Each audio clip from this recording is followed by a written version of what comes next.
na po punta kami dito sa may sinasabing Kinalasan, dito sa may bayan ng Calabanga. Okay, ito pupunta namin. Tama-tama, gutom na ako. Matikman ulit ng Kinalas na sarap ang sabaw.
So, ayan na nga, narating namin ang bayan ng Calabanga dito. Ayan,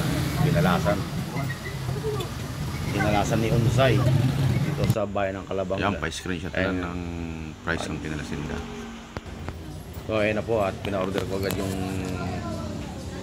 aking asawa na kumuha agad ng order. Kinalas, yan. Yan, with egg. Yan, nilagyan pa namin ang chicharon niya. May extra sabaw, dalawa. Ang sabaw siya. Dito lang yan sa Calabanga, Camarisol. Ay malapit sa building ng Cabral.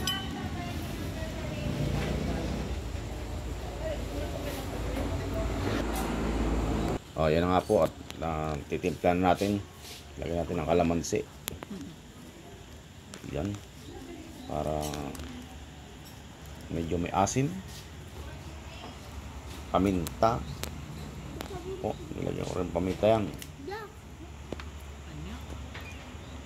Dito naman kung gusto mong gaano karami ilagay nyo. Marami, meron naman dyan sa lamisa. Anli kanyan, anli. Yan. So, ano may sili. May kalamansi na, may suka pa. Yung gusto sa may asin, talagang kinakain niya. Siyempre yung asawa ko tinimplang ko na rin yung pagkain niya.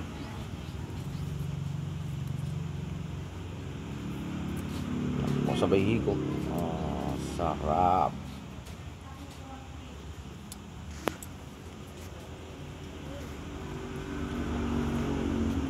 Huwag mong subukan.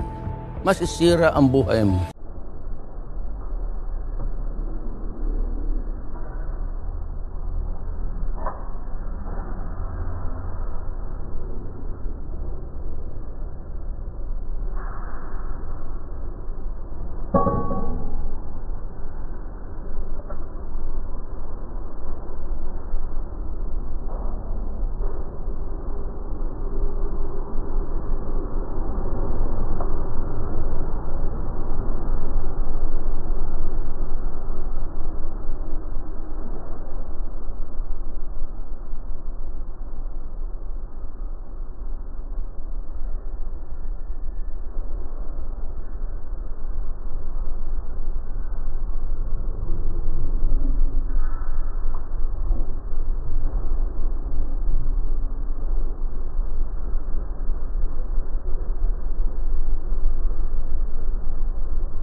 sobrang kagutuman ko rin siguro, nabuhos ko tuloy yung suka.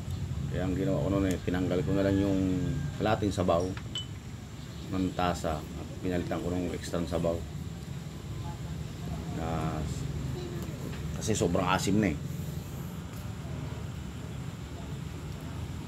Ayaw, hindi pa po nakakain yun ng kinalas dito sa may Kionsay Goto Kinalas, dito yan sa may bayan ng Calabanga. Pumunta kayo dito sa Calabanga para matikman nyo rin ng kinalas nila rito. Masarap, hindi kayo magsisi.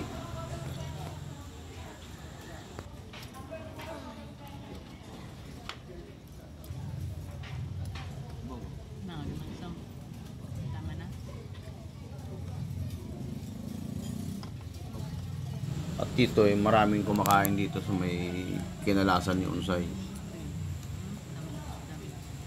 Sa sobrang dami nga kumain, hindi na ako nakapag-video rito sa loob. Bale, ito lang table namin ang nabidyoan ko. Yung habang kumakain kami. So hanggang guys, salamat sa mga panonood. Salamat sa panonood niyo sa aking video. Please subscribe na lang at share.